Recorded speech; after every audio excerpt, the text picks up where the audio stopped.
we would just go into the desert for like a week, me and my friends, with no knowledge or anything in high school.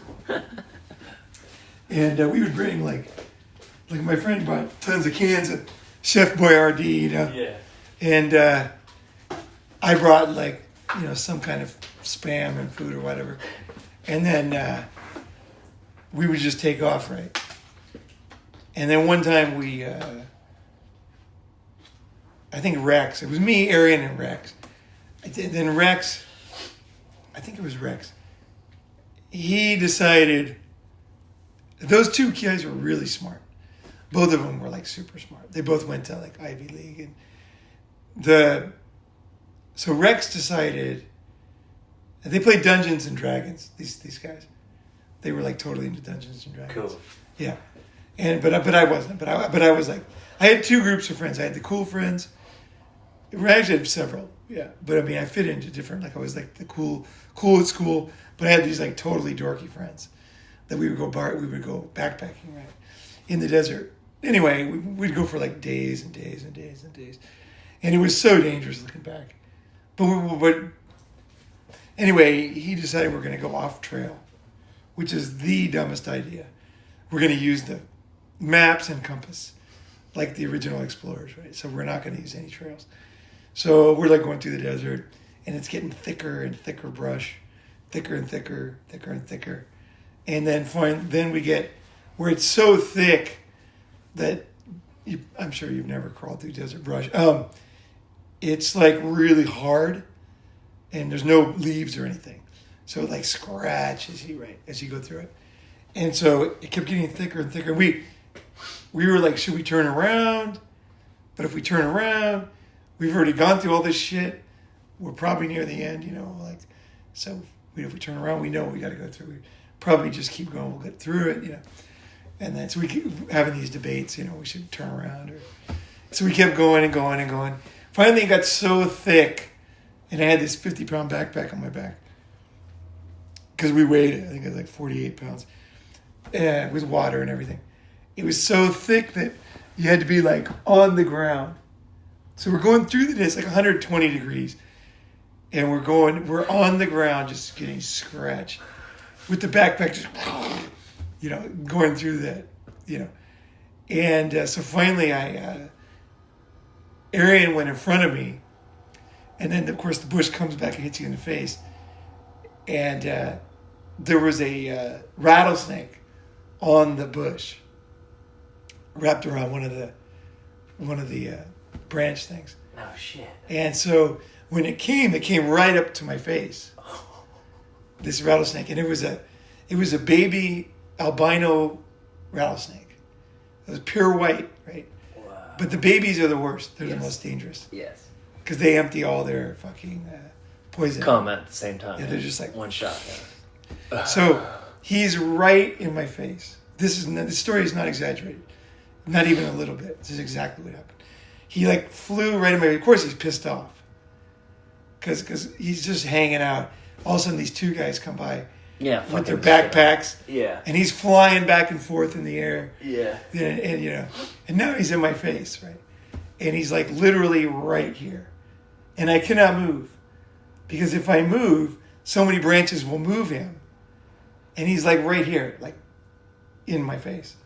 And so... Is he still like attached to the... He's around the thing. Okay. But he's now using his little tongue going up and down my nose. Like right on my face, near my eyes and everything. How big is it roughly at this point? I don't know. He was wrapped around. Okay. They're usually like 2 or 3 feet. He's probably like 2 feet. Okay. Okay, so it's not foot and a half. Super small. Okay. It might have been a foot and a half. I'm not sure. Okay. How long he was. But he was right in my face. So I knew that if he bites me on the face, it's very dangerous because, one, your face is close to your heart. So the blood, the poison, if it's on your finger, especially on your foot, is good because the blood doesn't want to come up as much as it wants to go down, right? Mm. So on your foot, you're going to live a long time. But if he bites you in, here, you're going to die, right?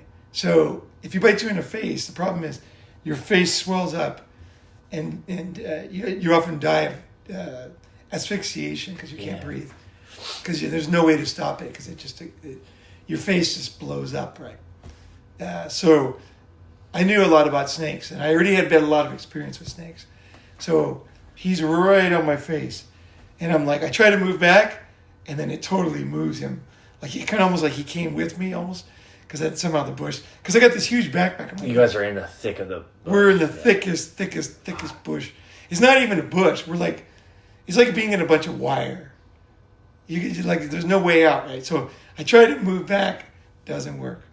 And then I can't move forward because he's right there. So he's just right in my face. He doesn't know what to do either.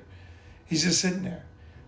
And so I finally thought, okay, if I move my ass to the side, it doesn't move him so much. And then I kind of wiggle my ass to the other side. And then the other side. And then maybe I can get some distance. So finally I figured out a way that I could move back. Of course, the bush was moving him, but it was moving him the least, And then it moved enough that he didn't bite me. But now I had this other problem. He was in the way, because the bushes, they grow like this, right? So the space was here to get to my friends. Yeah. And to go this way or this way is right through the bush, which is impossible because it's so thick. You just can't fucking go through it, Especially with a 50-pound backpack. It makes it ridiculous. So I just fucking had no choice, right? So I just head first into the fucking bush that throws me back, And then I just, and then I went through the bush, and then I saw them, and I went around the bush, and I came out into the other area, and then they looked at me. My friends looked at me, and they're like, "Where the fuck did you come from?" And I'm like, "There," and it's like a wall. Wait, so you just dove straight into the bush and just fought your way through to get past the snake? Yeah, to get past the snake, around the snake. Yeah. So then I got back. Were you all cut up and shit? Oh yeah. Your face, were you scratched? Were you bleeding? It's all scratched. All over the place. So then... Were you guys wearing shorts and... Shorts. Yeah, t-shirts, tank, whatever. Okay. So then... Yeah, it's so fucking hot, right? Yeah. So then we got through there, and then we sat down to drink some water, and nobody noticed it because I was in the back. They always walked in front because they could read maps and stuff. So what had happened is it had unzipped all the zippers in my backpack, and it had unscrewed all the water bottles. That's how tight it was. It unscrewed the tops of all my water bottles, 4 of them. Fighting through the brush. Oh my God. That's how tight it was. It was so tight that it unscrewed water bottles. I mean, think about that. All 4 of them. That's crazy. It's crazy. And then I had no water. No fucking water. So they all just poured out, leaked out? Yeah. So it's all on the ground? All gone in the desert. Oh my God. I didn't even notice. Oh, and was that not from that one instance, but it was happening while you guys were going through the whole thing, yeah. Ah, okay. Yeah. Maybe this going around the snake didn't help, but sometime, And you didn't feel wet? No. It was 120 degrees, you don't even notice. The desert is so hot where we were that you don't even notice. It's just you wouldn't even notice. Yeah. Someone pours a gallon over you, it's just gone in a second. It's Were you guys already drenched in sweat anyways? We're covered in sweat. Okay, yeah, you didn't even notice. Yeah, you wouldn't tell a difference. Yeah. No, I didn't even notice. And it's on my back, it's probably went over my backpack and maybe off the side some, So maybe it wasn't all on my back, So anyway, so then I said, "Hey, can I get some water?" They're like, the guy goes, "No, you shouldn't have, whatever." They thought that I didn't zip the zippers of my backpack or something. I'm like, "What are you talking about? Of course I zip my zippers." And they wouldn't give me any water. So then I just been over 4 hours in the desert, 120 degrees. Yeah. And they wouldn't give me any water. And so then Rex said, "Oh, if we follow the map, there's a spring over here." So I'm sitting there and they're drinking water, laughing, and I'm just fucking miserable, And I couldn't believe they wouldn't give me water. So then we just kept walking and walking, God knows how long. And then when we finally got to the spring, it was dry. There was no water. And they wouldn't even give me one drop, like no water. We were all like 16 or 15, you know. So we're like kids, you know. Mm-hmm. So I was getting close, probably getting close to dehydration at that point, you know. And so I started to think, if I don't get any water, I'm going to die. I'm not going to make it because it's too long to go back. You know, it's just too long with no water. Because even though it was only one day, we probably started like 7 in the morning and now it's like 1. Mm-hmm. All the way back with no fucking water, not one drop, through the desert, in the heat of the day in the desert. You're just gonna pass out at some point, probably. It's daunting at least, and also I wanted to keep doing the trip if I could, you know, because I was on this trip, you know. Yeah. You know, when you're young, you just kind of want to do what you're doing.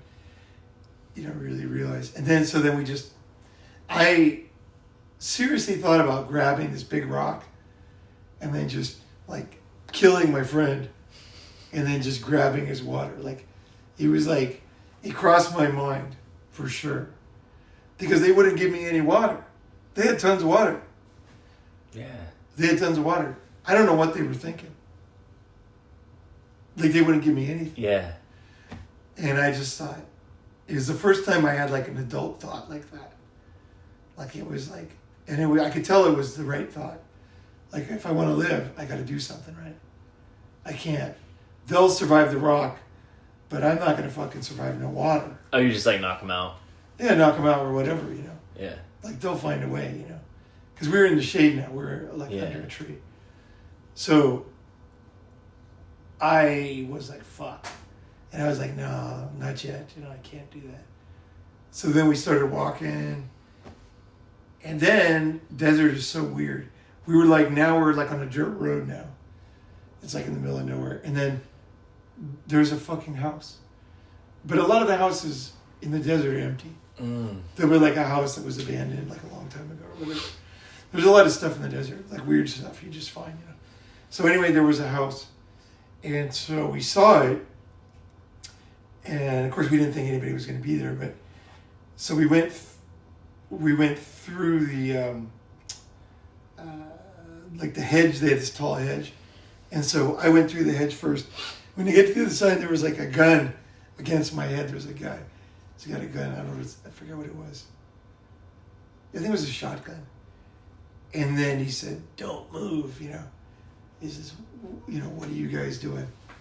And So you just gun to your head? Yeah. And then I just go, "We just want water. We just want water." And then he was like, he just totally changed. He goes, "Oh, why didn't you say so?" And then we come in, and then next thing I know, I'm eating apple pie and drinking water, right? In this like guy's kitchen. In the middle of fucking nowhere? Yeah, in the middle of fucking nowhere. And then everybody's all jovial and talking like, it was just like, and I don't even like apple pie, but it tasted good then, you know, and it's probably homemade for sure, yeah. And then he filled up my bottles and everything. That's amazing. I think he put like saran wrap on top of them with like rubber bands or something to keep, you know, so that it would hold the water, you know. And then the rest of the trip was fine. But that was one snake story. And then the second one was the same place. I had this girlfriend, parents were from Yugoslavia. And so she was a rough and ready, big titties, huge titties. Like massive fucking titties.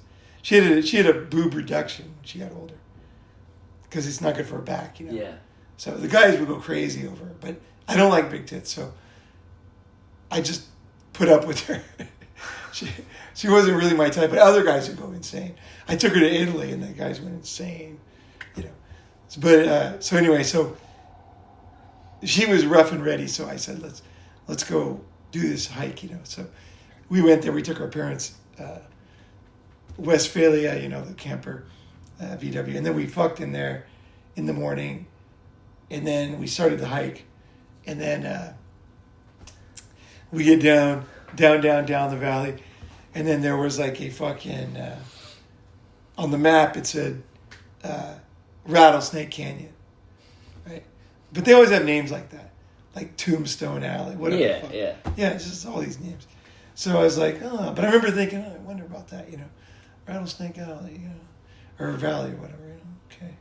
So anyway, we started walking down there, but it was real more early. Snakes aren't out in the morning. Okay. They wait till it gets hot because they're cold-blooded. So they stay underground until it gets warm. So we're walking. So we've been walking since probably 6, so it's like 5 hours, maybe it's 11 or something. So we get down in this valley, and then all of a sudden the trail kind of doesn't end, but it starts being grass. So you can't see the ground, which I don't like. I'm kind of, in a way, I'm kind of a wildlife guy, expert. Like, I know certain things are dangerous. And I was like, this is not good. We can't see our feet. Can't see the ground. It was high enough grass? It was high enough to, like 5 inches or whatever. So, but she was like, oh, whatever, we'll just go over it. So we started going over it. And then about 12 o'clock, it's peak of the day, all of a sudden, something happened. And then it just like, we heard this psst right next to us. And then the whole valley.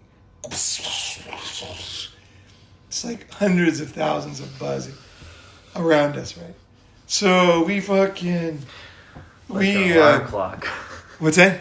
Everyone's coming out of their homes at the same time. Yeah. Everybody's waking up, right? So then we fucking... okay, so she said, these are all snakes. Like, what are we going to do, right? And they were like right near us, too. All around. Because you guys had already walked into the middle of it, basically. Dude, they're like for miles. Like, we're in this deep valley, and like it goes all the way up. You can hear the snakes. But I said to her, look, they can't be snakes. I said, one, they can't be this many. And two, like, they're right next to us. Like, how could snakes be like right next to us? Like, they're not going to. I said, they're probably those, in the desert, they have these buzzing kind of bugs. Yeah. That make a big buzz sound, right? I said, these are probably the buzzing bugs.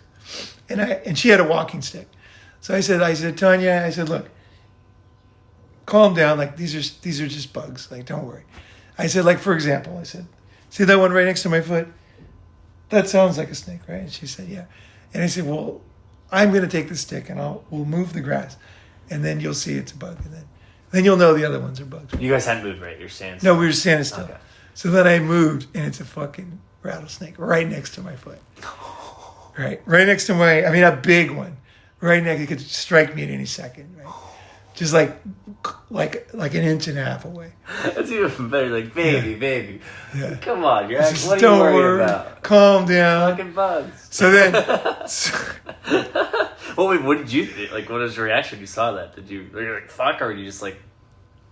Well, I'm pretty good in emergencies, so I'm kind of like built for emergencies. So I grabbed her, and then there was like one little spot of dirt. So we jumped over to the dirt, so that at least we wouldn't be standing on a snake, like jumping onto a snake. Yeah. And so I knew at this point they were all snakes. Like, it was all snakes, because it was a different sound than the bug. But I was trying to be optimistic and calm her down. And so then we're in the middle of these snakes, and there's no way out. There's no way out. There's no way out. So but I knew about rattlesnakes. So I said, Tanya, listen, let me tell you about rattlesnakes. I said, they don't have the muscles to just go over and bite you like a duck might just come and bite you with his neck. I said, they can't do that. They have to curl up. They got to coil up, and then they strike with that muscle. So they can't like hang off a tree and just strike you. Mm-hmm. Maybe they can a little bit, but not really. They're very weak, because as kids we used to grab them by the tail and hold them, and they can't do anything. Oh, they can't just. Like, they're too heavy to do anything. Other snakes maybe can. Other snakes might be able to. I don't know, but rattlesnakes can't. Okay. They're very heavy. Rattlesnakes are heavy, and they don't have the muscles to do that. So they have a weakness, right? So I said, look, what we're going to do is, she had boots on, which was good, would cover her ankles, right? Mm.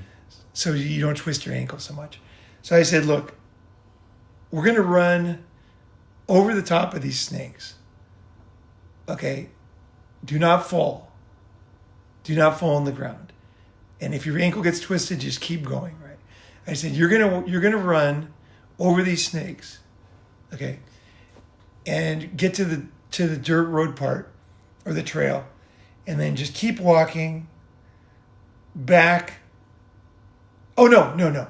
That was the second part of the plan. So I said, you're going to run first, okay, over the top of the snakes. And I'm going to come behind you, and eventually one of them will bite me because they'll be ready. Mm-hmm. You know, they'll coil after you step on them, right? So I said, when one bites me, I'm going to take your stick, and I'll push them away, and I'll make like a, pull the grass up. I'll make like a dirt area, and I'll just keep the snakes away from me, and I'll just stay there. And then you keep running, and then go, and then call an ambulance, and then bring them here. And then won't move so the poison doesn't go to my heart. So it was a good plan. So we ran. Damn. She ran over the top of those snakes, and I ran behind her, and I literally was like twisting my ankles. They were so fat because now they had moved. When we first walked... Holy shit, you guys are literally running on top of the snakes. On top of snakes. We're running on top of rattlesnakes. Thousands. Fuck. Tens of thousands of rattlesnakes. Everywhere. Like they're literally everywhere. Fucking where. Because they've now woken up and are moving around and everything. And they probably sense something's there and you guys disturb the area. Yeah, there's all fucked up. They're all everywhere. So it's not like you're running through an area that has rattlesnakes. You're running on top of them. Which naturally you're going to twist your legs. Because they're like really, some of them are 6 feet long and they're like huge. So when you step on them, you twist your ankle. Because it's all, it's just too big of meat. Fuck. Right? When you go sideways, if you land like he's this way and then you land on him, you're going to twist your ankle, right? So I was running on him and twisting my ankles, and we went over the top of those snakes, and not one of them got either one of us. We got the fuck out of there. And I remember when I watched that Indiana Jones.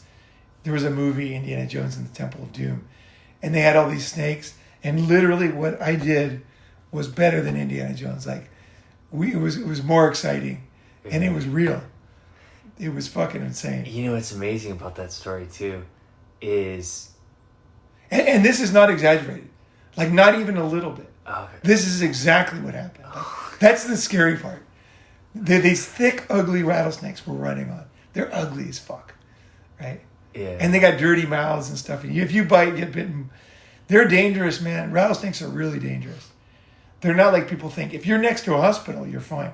But if you're in the middle of the desert like this, like let's say a 5-hour hard hike away, how can you do that with a rattlesnake bite? You can't. Were they trying to bite you guys when you were running? Well... Or were you just like moving too fast? The only one I saw trying to bite me was when we first... Because you couldn't see most of them. Most of them were still in the bushes.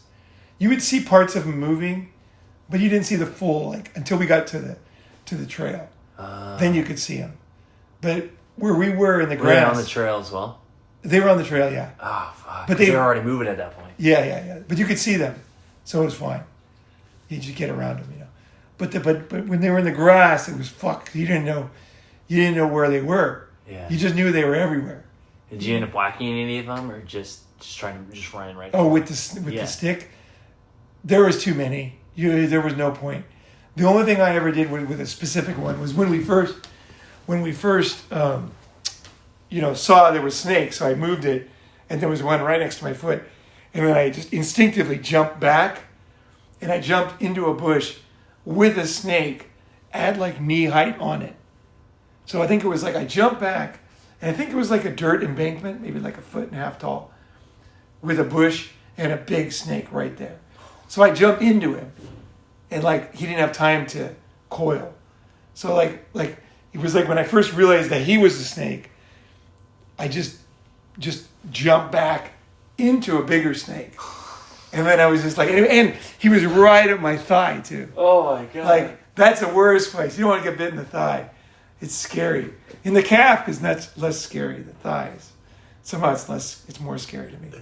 It was like the thighs, The calf is okay. He's way down there. It's okay. But that was the snake. And then the third one was the cobra in Indonesia. I'm sure you've heard that story. Go ahead and tell it. We're on the... No, but you heard it, right? I don't remember at the moment, but... Really? Yeah. Okay. So the third one was totally different. I was with these... So we were in the jungle of Sumatra. Today there's no jungle left. But this is 1990. And there still was jungle in Sumatra. It was still patches of jungle because they had so many tea farms now. They were cutting down the rainforest at this time, and they were slashing and burning jungle all over the place. So there was like smoke you could smell from in Philippines too, but there was still a lot of jungle. And so we had gone down there to find this one waterfall. I remember the name, letter W waterfall. So we had gone. Basically, we went down to the Muslim area. I think it was south of Bukit Tinggi or something. We were going to go down from there to Jakarta. And I was going to go down there. And then these two Swedish girls, they wanted to go. But the book said it was too dangerous for girls to go alone, right? And so they said, will you go with me? And I knew I was being a little bit of simp taking them. But at the same time, two pretty Swedish girls, it wasn't too bad. I was like, okay, I'll go with you. So I would have said the same thing to two guys. I was like, yeah, it's fun to travel with people. But I did feel a little simpy because it was a girl. Because I don't like to be that role. I'm not that role for girls. Yeah. I'm not the simp role. I'm going to have to fuck both of you. Well, conditions. nobody actually was kind of interesting what happened. So then we got down to, I don't remember the town. I used to remember the town. But anyways, one of the towns. And we were trying to catch a... Oh, it was after the snake story. Yeah, it was after the snake story. So we were looking for the snake, the waterfall. We had it on the map, but it's like a dirt road through the desert, through the jungle, and we're walking for days in the jungle. And then at night we would just try to find some nice people to let us stay in their house. And so we stayed in this couple's house. The girl was 13 and the guy was 14, and they were married. Wow. Yeah, and she cooked us food like a wife, and they gave us their bedroom, and their blanket, and oh no, this was after. It had to be after. I don't remember the order. So yes, it was after. Okay, so before this, rewind one day, we were down there and we're trying to catch a bus. So the buses go from northern Sumatra basically to Jakarta. There's one road, right? And then there's side roads, but there's one main north-south. So we were trying to catch that one to go to Jakarta, and or at least head towards Jakarta. So then the bus came, and they sold us a ticket to the bus, and then the bus came and it was totally full, and it had tons of people on the roof. And so then I went back to the bus station, and I said, "Hey man, fuck, you guys sold us a ticket, but you knew that we weren't going to be able to get on because it's a holiday. It's a fucking Indonesian holiday." Mm. And the guy's he's like, "Well, fuck you, basically." And I was like, well, no, fuck you. I said, I want my money back, right? Got to refund us. And he's like, no way. And I was like, so it's me. This would be a good scene for the movie. So we're in this old fucking Indonesian bus station in the jungle, dark, kind of cramped, and there's people behind us. There's people in there, weird old lights, and then and I just thought I was tired of getting ripped off, so I fucking just slammed my hand on the desk, and I said, look, I want my fucking money, right? And so then the guy, everybody started diving for the floor and stuff. There was a lot of commotion. And then he pulled the knife out, right? So he pulled the knife, and then so he was swinging it at me and coming towards me. And the Swedish girls were behind me. And I was like,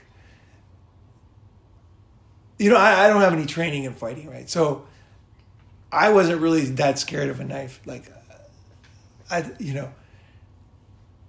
was kind of like, I'll beat this guy. So anyway, so then I started like, and all of a sudden I thought to myself, okay, this guy pulled the knife on me, right? So he's wrong, right?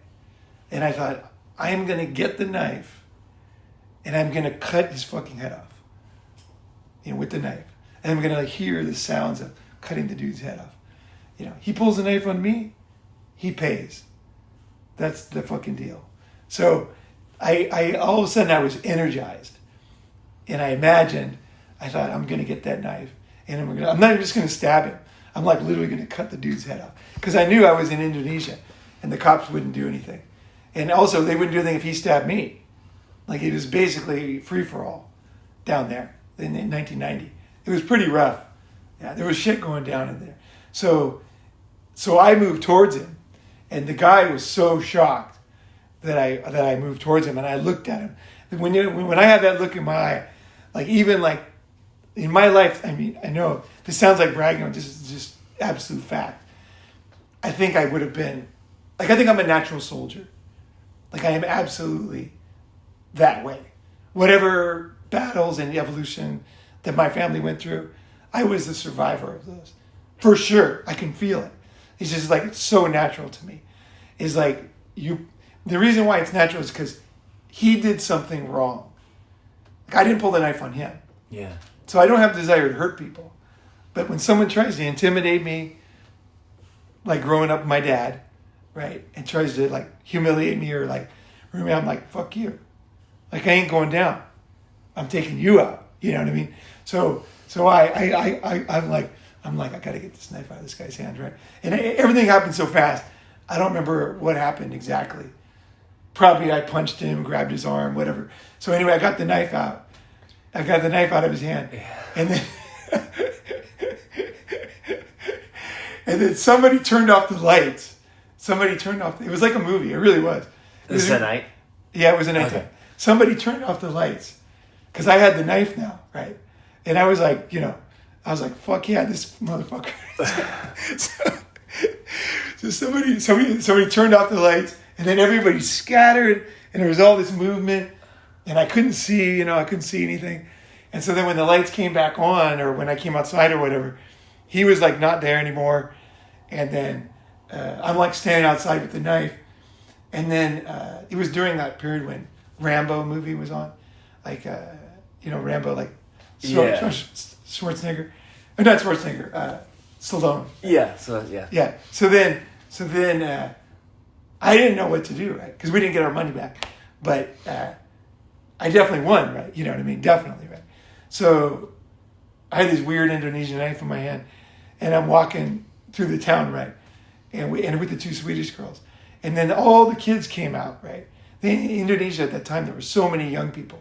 It was all young population. I think it still is, but back then it really was. Like hundreds of kids just came out. I mean, definitely hundreds. And then they were behind me, and they were like, Rambo, Rambo. They're all yelling Rambo. And like everybody knew what you did. Yeah, everybody knew. That guy might have been the thug. Yeah, he was the guy. Yeah, the local thug of the town. He was the town bully for sure. Yeah. So the kids loved me, and they were just like cheering me on, And I'm walking through town with these girls. And I'm like, this is so trippy. So anyway, the next day, we got to the jungle. We're trying to find that waterfall. Yeah. So we're looking for letter W waterfall. So we're going through the jungle and can't find it. Spend the night. And then we stayed at that 13, 14-year-old's kids' house, right? Yeah. And then in the daytime, we took off. And so, at the house, I felt the girl's hand trying to grab my cock, right? The two Swedish girls got super turned on by that. Of course. Yeah. And so then, but the thing is a lot of people don't know this, but in jungle, in the nighttime, it's fucking freezing. It's fucking cold, man, in the jungle. And we only had like one thin blanket, and it had holes in it and everything. It was like the three of you all What's like that? Sleeping together in the same bed? Yeah, we're all like packed together, yeah. And like it's got these holes in it. And I was not horny at all. And the one Swedish girl I wanted, but the other one I didn't. So like I wasn't that stoked on both of them. But they were like both grabbing me. And I was just like trying to push their hands away from my dick because I'm just like, it's too cold, because when they would grab my dick, they would kind of move away. Are their hands cold? Yeah, probably. And like everything was cold. I was freezing. And I'm just like, no, fuck this. And I turned him down. And the thing was I think it bummed him out, because then they never wanted to fuck me again, It was that night. It was that night. It was that You night. could have fucked both, yeah. Yeah. That night, But there's no way. I was too cold. There's no fucking way I wanted to fuck him. Because I already had plenty of girls by then. This wasn't like my only chance to have a girl. So I was kind of like, and plus I already kind of had yellow fever by then. So the Swedish girls, they were not as hot as they would have been, right? Yeah. If I was like in California, right? So then I turned him down. So then the next day we're walking in the jungle and then we hear, and I'm like, that's it, Letter W waterfall. So then we're trying to find it, right? Like trying to look for a trail in the jungle, And then we found this little trail and took it and then come out and boom, there's a waterfall coming down. And it's like these stone stairs, it's real pretty, real fucking picturesque. Perfect for a movie, this scene. This whole thing is perfect for a movie. And it's all true. It's all me. 100% me. So then they didn't want to do anything because it was pretty dangerous. Like the whole scene was pretty dangerous. It was not like you're in the jungle. You're not like relaxed. Like there's always shit going on. Like so then I was totally stoked, right? So I went down, and they stayed up there on the trail, and I'm down there, and then I get down, and then at the bottom there's no way to get to the water. It's like the trail kind of stopped and went sideways. So then I just started rock climbing down the mud.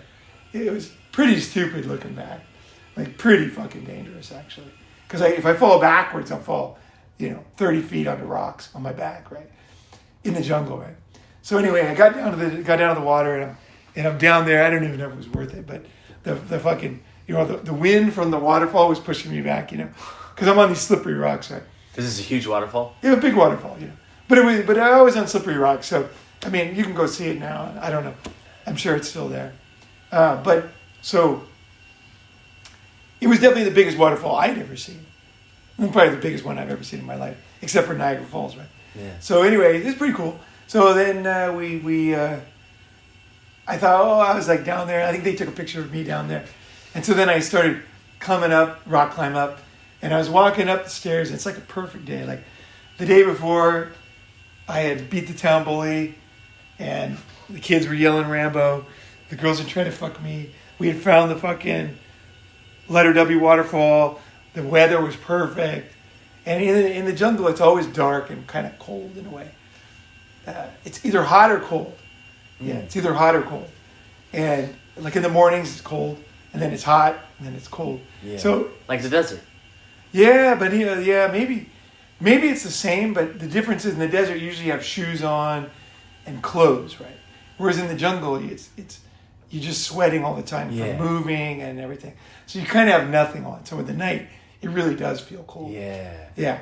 And anybody who was from the jungle will understand this story. So anyway, then we were walking. Oh, I haven't got to the snake yet. So I'm walking up, and I'm looking at the girls, and they're like smiling at me. It's like a perfect day. The sun's out. And we're in this one spot with sun in the jungle. That's what made me feel so euphoric. Is I had gotten in the water, which I love water, And then also I was like walking in the sun. And it was just great, And I'm coming up the stairs, the rock stairs, And then all of a sudden, like this weird instinct I had. I'm looking at them, and I'm barefooted because I had to take my shoes off to go down the mud, down to the river. So I'm carrying my sandals or whatever I was carrying. So then I just had this instinct, look down. So I look down, and I am stepping on a cobra. Like there's a cobra coiled up underneath my foot. I'm barefooted. You're literally stepping on it. I'm literally stepping, and as I step towards him, like this is in like, a tenth of a second. I'm stepping on him. His head is going down, like he's following my foot down to where I'm going to squish him, and he's going to bite me for sure, right? Because I'm literally stepping right on him. Like he's trying to get away from me by going down, but he can't get away from me because He's like, hey, fuck you. yeah, I'm literally like stepping right on his curl. Oh my God. His coil, right? I'm just like right in the middle of him. He's right there, like right under my foot. So I look down and I can't believe it. It's a fucking cobra with the neck and everything. Like his neck is flared out. He saw you for a while, most likely. Yeah. You're walking up the steps, right? I guess he was a king cobra, you know. But I've since been around cobras. So, you know, like just seeing a cobra doesn't kill you or anything. But they're pretty dangerous snakes, if not one of the most dangerous snakes. And when you step on one with bare feet, you're going to get bit and you're going to die, right? So I found out later that if he would have bit me, I would have had this is what I heard from the doctor in Indonesia, I would have had 18 seconds, let's say he bit my foot, to cut my leg off at the knee if I wanted to live. Holy That's shit. what the doctor told me. So you would have 18 seconds to get through the bones and grizzle and cut your leg off, and then you could live, you know. And so otherwise it just moves it. The poison's going to get you. Fuck. So or enough would be in my system to kill whatever. And so what I did was I just instinctively, and this was something I don't think most people would do. I think most people would have died in this situation because one, this is all happening so fast.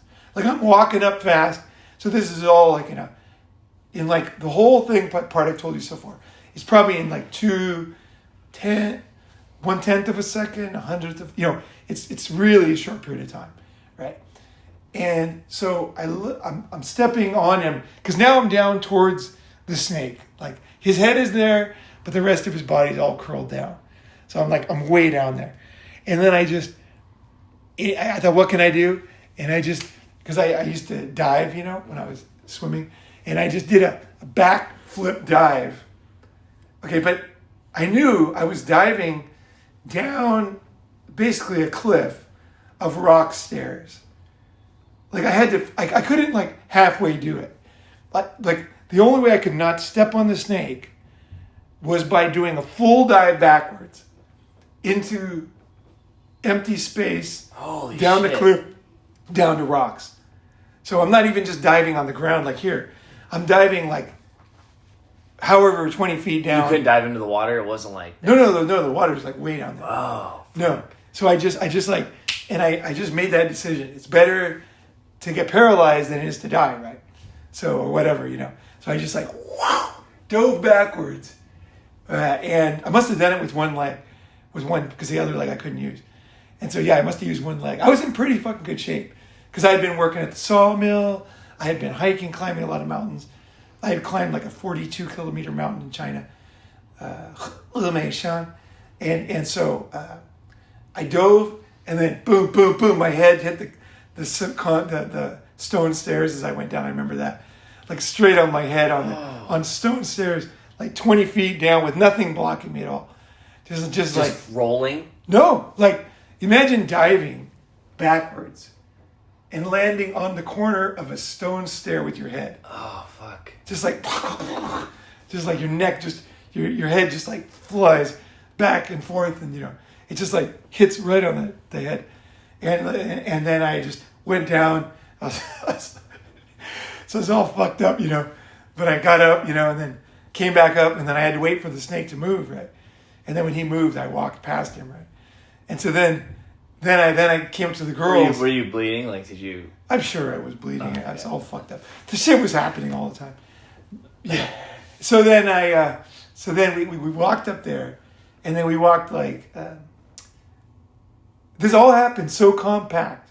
It was perfect for a movie, but it's almost like nobody will believe this, but this is exactly what happened. And so then we're walking. Now we've got this jungle road. We're on a road now, like a truck road. Yeah. And we're walking on this truck road, and we're looking down this valley. We hear this weird noise, and then we look down this valley, and there's these huge jungle trees. I don't know what they're called. They're really fucking tall. They look like they're 80 feet tall because they come all the way up the valley. And then there was wild orangutans in the trees. and the breeze was coming up from the valley towards us, so we could hear them perfectly, almost like they were right next to us. And as they swing, they go, yee! They make these funny noises like humans when they're in the wild. Yeah, they swing and they're having fun. And like we were far enough away that they probably didn't even care, but they probably couldn't smell us too, because we were far enough away. But their voices were super clear, and they have really strong voices, so it was very fucking loud. And we just sat there, and like I said, the sun was perfect. It was like a perfect day, and we're on this road, so we're kind of like elevated, so we're not in the darkness like in the jungle usually. It was just like picture. It was like Disney, and we see these orangutans, and we're just sitting there silently watching them, and we just looked. I mean, it was just like there was no words. It was just like the coolest experience ever. Like the whole combo of the knife fight the night before, or 2 nights before. Yeah. I think it was the night before actually, and then I think we only spent one night in the jungle at that couple's house, and then the waterfall and the cobra, and then now this orangutan is just like, fuck, just from absolute sheer terror and danger to just pristine beauty. You know what I mean? And you went back and forth. Because it was the sheer terror of the knife fight, then to pure beauty, then to sheer terror with the cobra, and getting in like literally a life or death instant choice, to then sheer beauty again. Yeah. That back and forth is insane. Which makes the whole thing even more like, what the fuck, dude? Yeah. Yeah. Like even more amazing. Yeah. Like you almost fucking died twice. Yeah. In like 24 hours. Two totally different ways. Yeah. Yeah. Yeah. Wow. So it was all very, for me, like, almost like I feel like part of me knew what was going to happen in my life or something. Like, it's almost like time doesn't exist in a way, and you kind of know who you are. Like, I kind of expected myself to find situations like this or something. Like, I wasn't surprised. It was just exciting. I was glad I had found, kind of, and that was, so when I say Advenchaaa, right? Yeah. That's what I mean. Like Advenchaaa, real Advenchaaa, so that's those are the 3 snake stories. Yeah. Let's see.